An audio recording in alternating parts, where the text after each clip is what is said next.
What's going on? We're going to be talking about the Millionaire Savings Plan. I'm going to be talking about wealth today. This is something that I wrote down in my blog, which was in my first blog. It was on like Blogspot back in 2013. So I was just kind of scrambling to figure out what should I talk about. And one of the things I like as far as the fact that I have a blog. A lot of this, a lot of thoughts come to mind as far as topics I get from my blog. So, if basically, the first book I ever wrote was the Millionaire Savings Plan. It is something that I use as far as a blueprint to be financially successful. I think that a lot of Black people in America, one of our biggest problems is money. If anybody tells you anything different, they're lying to you because a lot of things that come to mind when you talk about violence, you talk about crime, you talk about lack of unemployment, lack of businesses. It all kind of relates back to money. Basically, even if you want to talk about the reason why we're even over here, as far as if you are talking about ADOS, as far as African descendants of slaves, they brought us over here for money, for capital gain. In case you didn't even know, Wall Street, the end of Wall Street was actually where they had slaves, where they actually used to broker daily auctions for slaves at the end of Wall Street. That's something if you didn't know. So now you know. So if you don't understand capital and the importance of capitalism and why it's important to you as a Black person, you just basically you're just sitting in under a rock, hiding in the cave, because it is definitely agenda number one. A lot of groups practice what I call tribal economics. A lot of cultural, racial groups they practice tribal economics. I'm gonna put that in the banner here. This is what they. This is why you getting torn out the frame, because you are not practicing tribal economics, and Asians, Arabians, Europeans are practicing tribal economics, and you're arguing over letters, acronyms, and you know continents that you came from or not, and meanwhile you have to buy daily things such as gas, food, water, shelter, vehicles, equipment, tools, and you have to buy those from other people that look different than you in most cases, because basically you don't practice tribal economics. And pretty much, because you don't practice tribal economics, you have to basically also get a job from people that look different than you do. It just leads down to a slippery slope of problems, frustrations, and disillusion, disenfranchisement, and basically, I'm gonna lead with that. Okay. This is just something to just think about and then remind you. Tribal economics is definitely something that you may not agree with it, but others are using it and using it well, and absolutely are whooping your tail every single day using it against you. So, I'm going to go back to this definition here, and this is from my blog. Basically, this is my old blog. I'm going to put this into the chat here, and we're going to talk about some money today. We're going to talk about some wealth, and we're going to get right into it. So, the definition of wealth: enough money and valuable resources to sustain you without working. That's literally all wealth is. Wealth is not no magical formula of, it is a formula, but it's not magic. It's basically just enough money to sustain you for not having to do any action, any work, anything whatsoever. It's whatever monies you have right now that can sustain your cost of living, your debts, your future cost of living. That is what wealth is. So yours truly, back when I was about 33 years old, I made a formula. Okay. And on this blog that pretty much is, I haven't posted anything on this blog until the last post I posted was like 2020.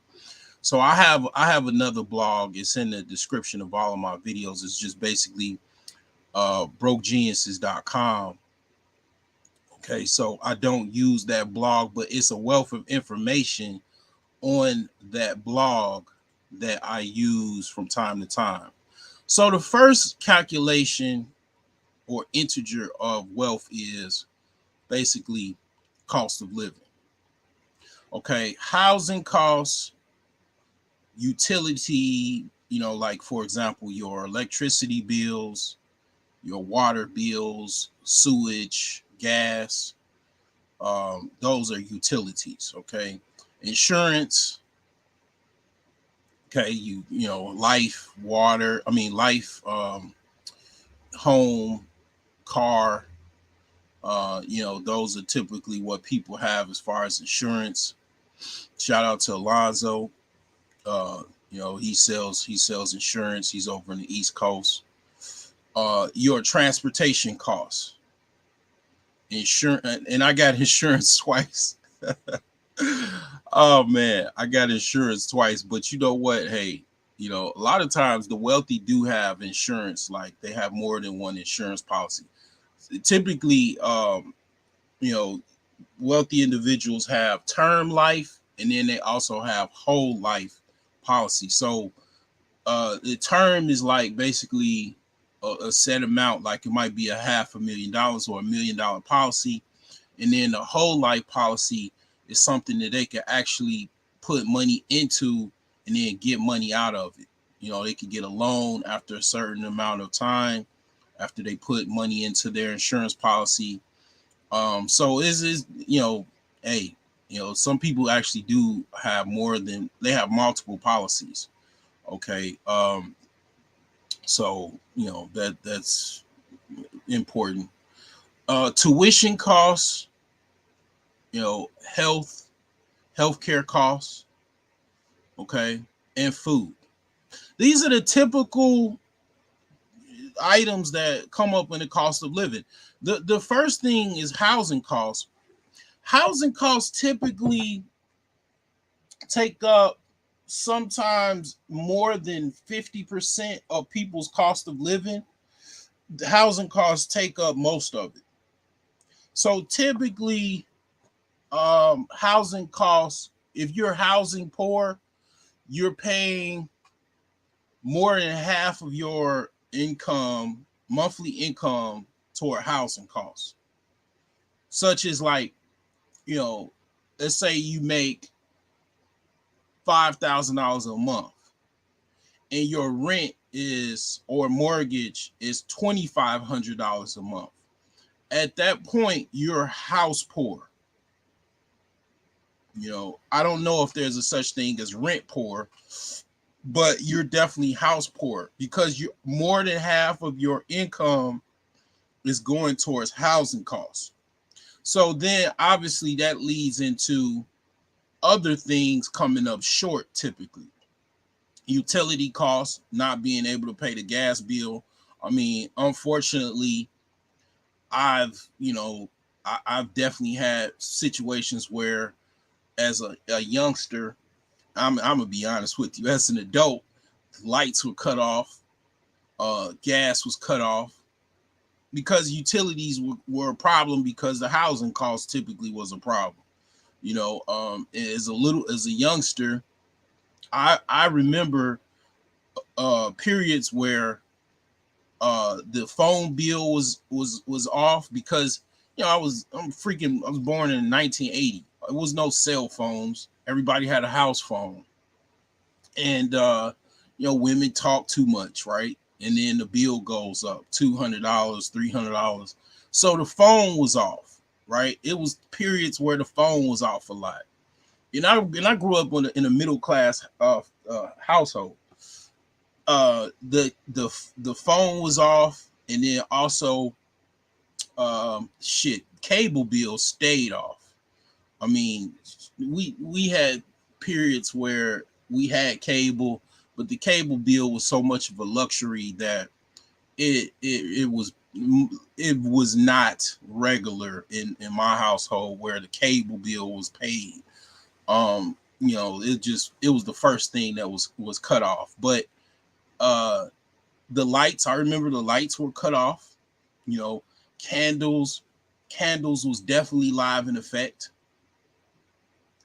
Uh I ain't gonna say the gas was cut off. I don't remember any time, that the gas was cut off. Because when the gas gets cut off and you live in the Midwest, that's really, really bad. But this is gonna be something that is going to it's been an issue for a lot of people.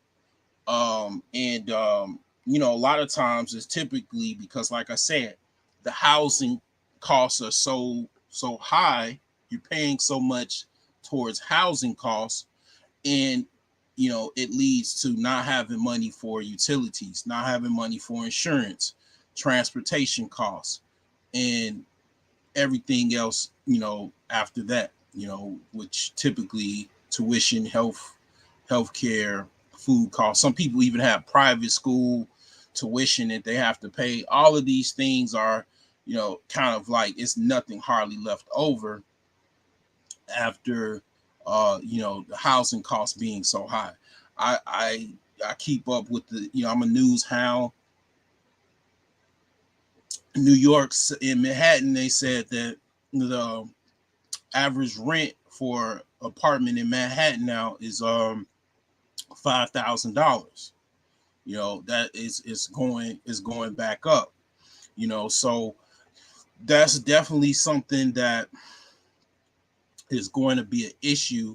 But this is just one integer of the wealth formula. This is basically what wealth covers. It covers your cost of living. Okay. So the second integer of this wealth formula that I'm going to be talking about today, and definitely if you've not already done so, definitely check out the Millionaire Savings Plan. Let me drop a link for that. It is available on my website as well as Amazon.com, available on paperback as well as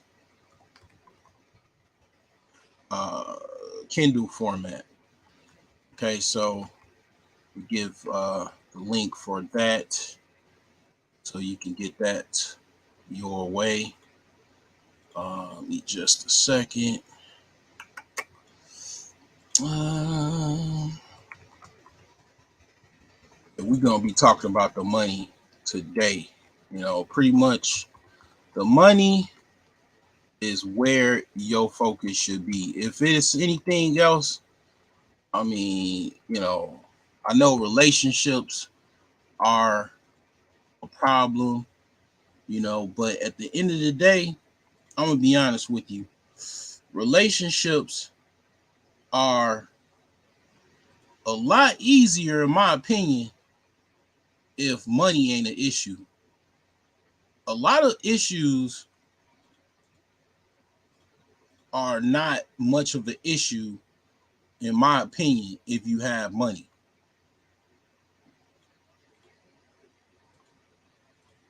Now, I mean, if you got problems with like being socially awkward, being having problems socializing with women, you know, or vice versa, women having problems socializing with men,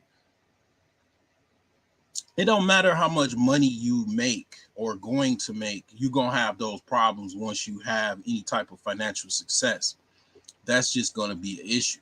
You have to deal with those issues. But I'm gonna have to say, in my 40 plus years on this earth, I've had more problems with money than relationships. Okay. I mean, you know, I've had relationships, but you know, I've had more problems with money. I mean, some people might have different problems, but I would have to say my problems primarily have been monetary. Okay, so the second integer is liquid assets, something that can be quickly converted into cash quickly. Okay, so liquid assets. I'm going back to my, business school. You know, basically going back to 1999. Liquid assets is currency typically. Okay, cash. Okay, dollars and cents. Something you could go take into a store. You could pretty much, cash out. You can, you go to whip out an ATM card. You can pull some cash out. Those are liquid assets, something that's money in the bank or money that you have as far as cash on hand. Those are what you call liquid assets. Okay. So basically, typically, those are this is the first thing that you have as far as, in this wealth formula that you have to culminate what your wealth would be. So you basically have a bunch of cash. Okay, bunch of cash on hand. Some people would even say, if you have any checks, any like you know I don't want to say CDs, but I would say if you have like money orders, even though now I think money orders are only good for, you have to cash them in at a certain time. A long time ago, you can have money orders and they didn't have no expiration date. But now, if you get a money order, you better cash it in right away because they're not really good. They have a sooner expiration date, than basically what they did before. You used to be able to have a money order, you could have it laying around, and it was good, but now they expire a lot sooner. So secondly, is assets. It's a resource that you hold or maintain that has some reciprocal value, but it's not a liquid asset. A liquid asset and an asset is two different things. You can say hard assets and liquid assets. So a hard asset would be a car, house, anything that is just like of value, freaking a bar of gold, even. It has a little harder of a time to transfer into a liquid form, such as anything that has some type of intrinsic value. Okay, typically a house, car, precious metals, goods that you have as far as your business. You might sell cell phones, you might sell computers, you might sell hats or scarves or whatever, purses. These are all assets. Okay. A lot of times, a lot of people they have a problem hoarding. A lot of old people, a lot of people that even they come from humble beginnings. Um, even my grandparents, my mom, they had a hard time getting rid of stuff. And I understand it. It's like basically a lot of things are kind of valuable to a certain extent. You don't want to hold on to everything, but a lot of times I find myself driving past people properties and they have these old cars sitting in the driveway. And these old cars, they have some type of value. It might be somebody driving past one day and they'll knock on your door, ring your doorbell because they want to buy this old car that they just, collect cars, and you got it in your driveway, or you might be able to fix it one day. I don't know what the thought is, but kudos to these individuals. If I have a car that's not working anymore, I'm taking that puppy to the junkyard. Basically, that if it no longer rolls and it's not worth of me fixing or anything like that, I'm junking that puppy off. I ain't got time to be having cars sit in the driveway and none of that. But typically, even those are assets. You have an old 1950 Buick. It's a collector's item. It goes up in value over time, and it is an asset, and it is a part of the formula. It is part of the wealth formula. You can use anything. Once you realize a lot of things are valuable, even a seed in a if you eat a green pepper and the seeds that's in a green pepper, those seeds are valuable. You can sell those seeds on eBay for 99 cents, and somebody's probably eventually going to buy it, plus shipping and everything like that, because everything has value. Like, it's a lot of times why a lot of times I understand why people that are rich and it really resonates with them about how abundant the world is and how rich everything is, how abundant everything is. And they realize that, and they like, you just not applying yourself if you are really poor or whatever, because everything is valuable. Even people are valuable. A lot of times, and I don't agree with this, people try to use people. They try to take advantage of people. I don't know how many times people try to, take advantage of my intelligence, take advantage of the fact that I'm nice, and, oh, I got a new slave. No, nobody.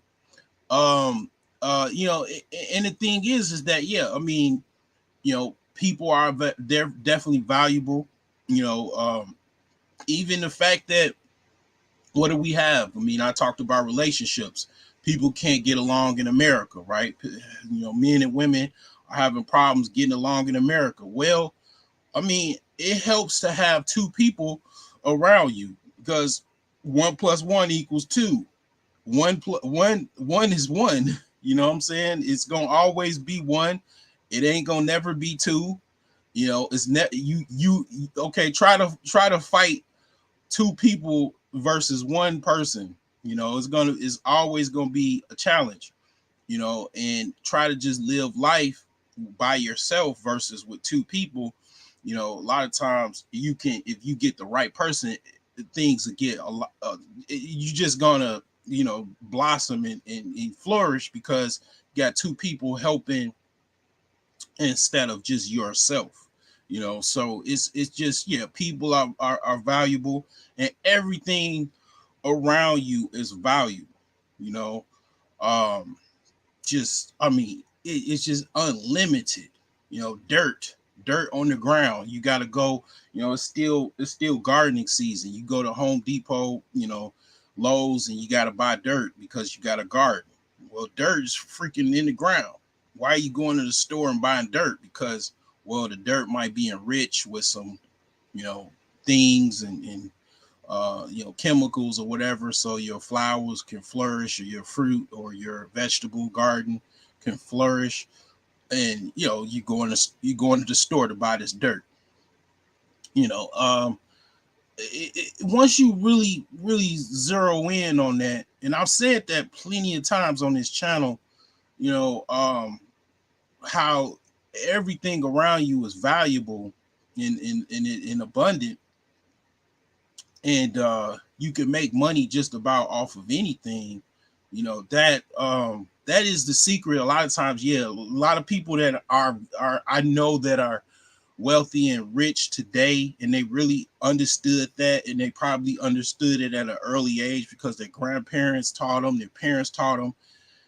They look at people like, huh, like you making all of these excuses. But you know, I grew up and I saw people collecting cans, and making money off of these aluminum cans, and selling newspapers, even collecting newspapers, and making money, and you just sitting around complaining, because yeah, I mean, a lot of things are valuable. I mean, it's so many ways to make money. It's just ridiculous. So yeah, this is the second part. Hard assets is the second part of this wealth formula. Okay. So the the last thing that is part of this, and I kind of should have probably went into this after I talked about cost of living, but this kind of goes into basically after the cost of living, and it is your debts. So you're short on the light bill, the utility bills. You're over half of your income is going towards your cost of living, rent, mortgage, all of the other things, tuition costs, healthcare costs. You probably gonna come up short. You're not gonna be able to pay the cable bill, and then also the cable bill. You still ain't gonna be able to pay it. It ain't like you gonna. What's going on, Iori? It's not like you're gonna just send out a check and pay the cable bill after you not, it got cut off. The cable bill is gonna go to a debt collection company, and then next thing you know, you got a collection report on your account. Basically all of those past due bills you're not able to pay, credit card bills, they go into the debt pile. After it's past due, they go into collections. It goes on your credit report. It officially becomes a debt item that is outstanding. And, according to this, outstanding principal financial obligations to a debtor that is still owed to a debtor. A lot of people, they just got so pissed off when I said, basically, if you have debt, and you have more debt than you have monies to pay them, you are officially in my book broke. And that's what I said for years on this channel. And it's like that. People just got so pissed off at me for breaking their bubble and telling them the absolute truth. Because it's like a lot of times people don't zero in on that. They don't, they talk about all of this other stuff, and it's like, well, I don't care if you make $100,000 a year, $150,000 a year. You got $200,000 in debt, $300,000 in debt. You're broke because you got more debt than you have ability to pay it back. And it's like that conversation can go two ways.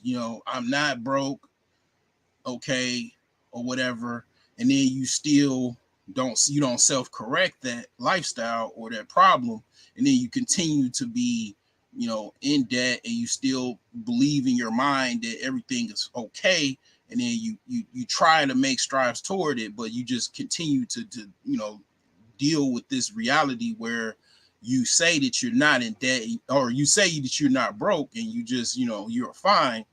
And then, that's one aspect of it. The second aspect of it, yes, you are broke. It resonates. A lot of people, they didn't really understand why I always zeroed in on the whole broke thing. And the reason why I zeroed in and I made it my channel name and all that stuff is because so I can realize what I need to do to self-correct the issue. It's kind of like, if somebody's an alcoholic, if one of the first things they do in what the 7 steps program or whatever, Alcohol Anonymous, you have to stand up and say you're an alcoholic. Well, if you don't stand up and say that you're broke, you're not gonna. Part of the reason why you got to stand up and say you're an alcoholic, so you can correct the problem that you're an alcoholic. It's the same thing with the whole broke thing. Like, it's like, so you can resonate in your brain when people ask you to come out and kick it and go on trips and do this and do that. No, I can't do it. And it kind of makes you realize to yourself and to other people, to tell them that you're not gonna be capping, you're not gonna be phony with them. You're gonna tell them, hey, I don't got it. You know what I'm saying? I got all these bills that I have to pay and all of these debts. I mean, maybe next year. You know what I'm saying? But yeah, I mean, that's one of the reasons why I say it. It's not that I'm trying to have low self-esteem and I'm trying to beat myself up. It's just so I can be real about the issue that affects millions and millions of people in this country. And people don't address it, and it becomes a long-term problem when it could be just a short-term problem, because you address it every single day. You go out in the world and you realize, okay, well, I am broke. I can't do this right now. I want to do it, but I gotta correct I gotta get the debts paid up, and then I gotta deal with the current obligations so I can become wealthy later in life. Right now I might be broke, but I can fix the brokenness, and then be wealthy in the future. That's the whole, goal as far as things. Okay. So we got the integers, we got cost of living, we got debt, we got liquid assets and hard assets. Okay. So all of this combined, this is the formula here that you basically come up with to find out how wealthy you actually are. Okay. So you take your current cost of living. So if you basically your current cost of living is your budget. So I have a downloadable budget calculator. It's a 2-week budget. I don't use a monthly budget anymore. I use the monthly budget to just figure out everything that I have to pay. But what I found effective is a 2-week budget, because basically you get to get a good sense of where you are at as far as your money on hand from what you make, and then what things are coming up that you have to pay. Like, for example, if your light bill is due at this month at this time, your credit card bills are due at this month at this time, you have child support that's due at this time or whatever, you be able to have a forecast of 2-week forecast. Well, I got paid at the time a week at a time, right? Yeah, even still, I'm week to week on most things, right? So if you get paid bi-weekly, it'll still be like a monthly budget, but it'll be kind of like two payments, two paychecks out of, you know, the month, so you can plot and plan what do you have to pay and get a good gauge of where you're at with the money that you have, you know, so you don't get out of alignment. What I found out is that without doing this 2 week budget or whatever, or, you know, is this kind of, let's just say 2 cycle budget, things were just a little sloppy. And with the two cycle 2 week budget thing, you know, it just made it where I was able to get a good gauge of what I need to get, and week to week, and then try to crunch as much as I can in that week, in that cycle, and then whatever else I couldn't crunch, put it on the second week, and then I had, you know, basically I was able to cover a lot of these, you know, things that I needed, mainly cost of living, you know, things that I need to get, you know, like tools or whatever need to get. You know, I'm working on my house, put in drywall, you know, need, you know, insulation. I could put all of those things in and I can budget for it, you know. So with this formula, basically, it's your, you know, budget times 5 years plus your current liquid assets and your hard assets minus your debt. Now, I mean, it's basically it's it's basically very similar to the guy, the channel name, savings minus debt. I mean, it's very similar to that, but it's basically, let me open up an online calculator so I can kind of do this with you guys real quick, so I can put this into something that you can understand. So this is an online calculator. So basically, let's say your monthly budget is $3,500. That's what your current cost of living is. Okay. Now that's times 12. So that's $42,000 a year. That is what your cost of living is. Okay. So you take that times 5 years. Okay, so that's $210,000 that you're gonna need. So then you would basically take your current liquid assets, whatever cash you have. Let's just say you only have about $10,000.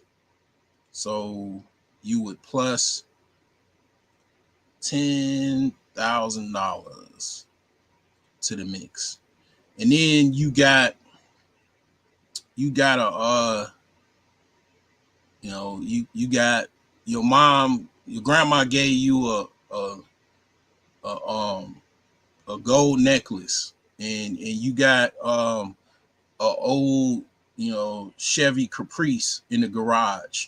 So those combined are worth about, let's just say $9,000. So you could just plus $9,000.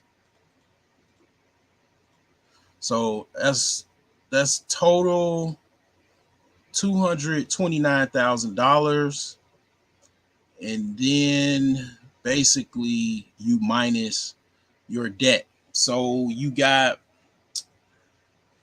let's say you got about $25,000 in student loans. You got $15,000. So you got let's say what, $25,000 in student loans, and then you have $15,000 in credit card debt, and boom. So basically, you got to come up with uh, $189,000 to basically be that. That's how much wealth you need to live off of for 5 years. Okay, so that's something that I basically calculated. It's probably, I'm sure it's out there somewhere. I mean, I'm sure it's different ways to calculate this.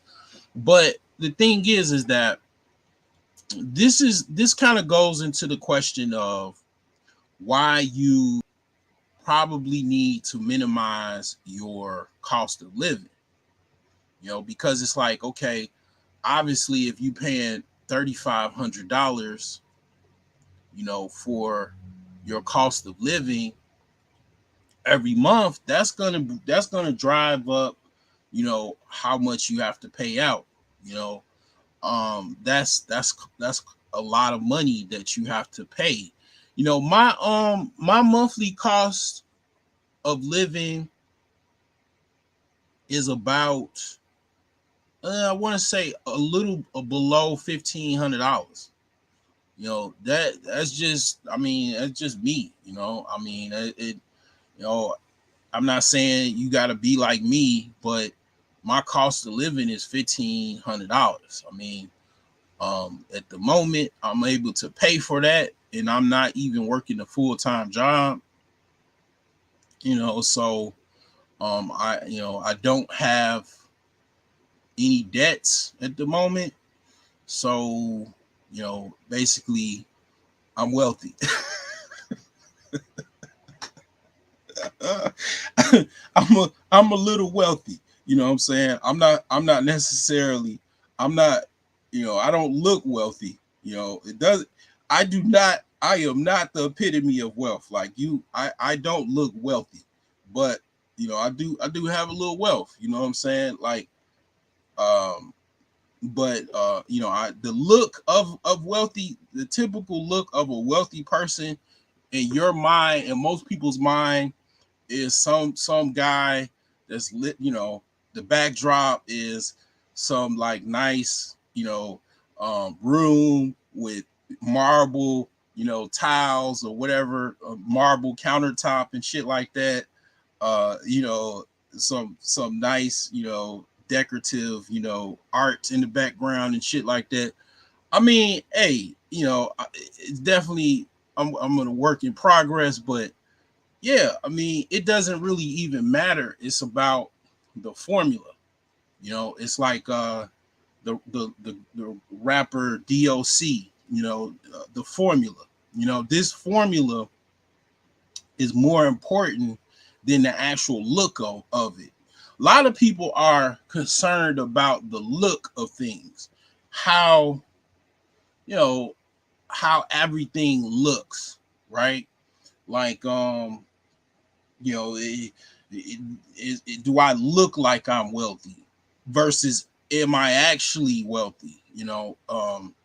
That's where it kind of where things kind of go left. A lot of times, the people that are wealthy, you wouldn't even know. They typically are just basic. They don't have no Bentley. They don't have no luxury handbags, expensive jewelry, you know, anything that would identify them as being wealthy, other than their balance sheet, because basically this is your personal balance sheet, so that is kind of what I wanted to talk to you today about. What what the actual formula, and this was something that I made December of 2013, man. And it just you know man, I mean, the thing is that I'm kind of glad that I actually did this, because it kind of goes into um, a situation where, you know, and this is actually, let me extend this a little bit further and kind of show what the formula is, um, kind of break it down a little bit more.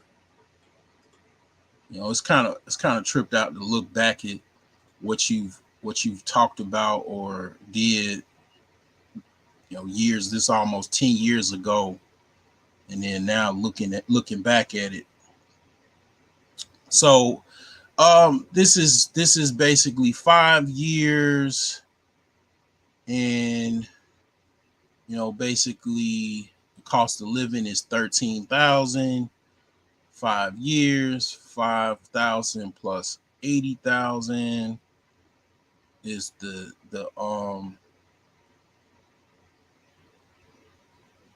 current liquid assets, and minus 40,000 in debt. So you need to make $21,000 a year for 5 years. So yeah, I mean, this is definitely, like I say, this is something that you could use. You can use this for years. This is definitely something that you would use. You can use, this live stream will be something that you can use from years to come. This is not going to go away. This formula is not going to go away. So it says, so according to the calculations, this person's wealth, they would have to decrease their living expenses by 21,000 or increase assets by 21,000 plus to live off their wealth for 5 years. Okay. So this is wealth. You know what I'm saying? A lot of people, they talk about wealth, but they don't break it down. Well, the broke genius, aka Abdul,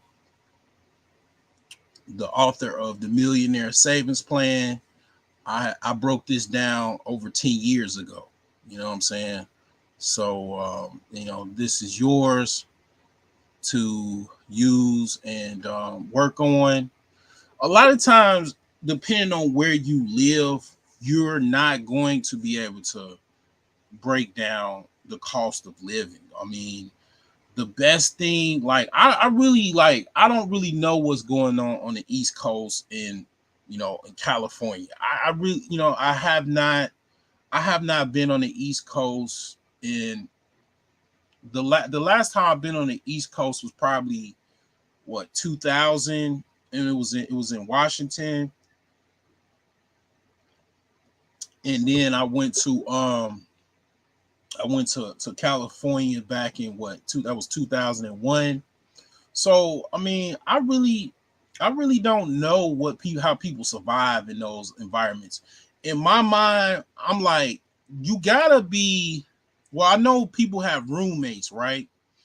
And I would imagine people. I don't know. Like, in my mind, people have to be like coupling up. Like, I mean, it's almost like, I would imagine, people would have to be like trying to stay together just so they can pay the bills. You know what I'm saying? Because basically it's so expensive. I mean, like it is really, really expensive. So, you know, even in Chicago, I'm gonna be honest with you. In Chicago, it's parts of Chicago that's very, very similar to New York. It's not as crazy as New York or California, but it's competitive. The north side of Chicago, in the downtown loop, is expensive as far as rent prices. Okay. It's not cheap. Let me kind of show you, for example, what I'm talking about in real time, to kind of give you a gauge of what the current rent prices are. You know what I'm saying? In Chicago. So let me go to rent, and then let me put in Chicago Loop, or actually I know the zip code of the Loop, so let me put that in so I can show you what the rent prices are at the moment, so you can get a good gauge of what the prices are in Chicago. So let's see. This is the prices right now in Chicago downtown. It's like, let me put the highest or whatever. Let's see here. Do, do, do, do, do.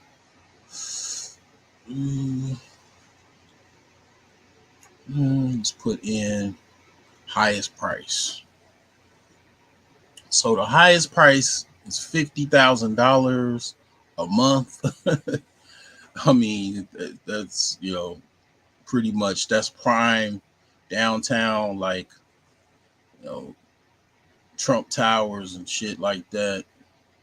So this is like where R. Kelly was living, you know. And then the lowest price. Let me put the lowest prices. You know, so yeah, you can get a studio in Chicago for 1,200. You know, $1,200. So I guess it's not that bad compared to other parts of the country. You know what I'm saying? But yeah, it's you know, I don't know. I guess it's not that bad. But yeah, there you have it. This is pretty much something that you can use. This wealth formula. I got the link in the chat. Check it out and try to, if you can, try to minimize or make more money. Try to learn some new skills, re-educate yourself on something else. You could reach out to me if you want to, like, maybe transition into something else. Like, I've been in IT for 15 years. If you want to transition into IT, I can, kind of like talk to you and kind of give you some direction into where you can go into IT, how you can get in the ground floor. You could reach out to me at brokegeniuses.com, and you could book a consultation. It's not doesn't cost that much, and I can show you how you can get into IT.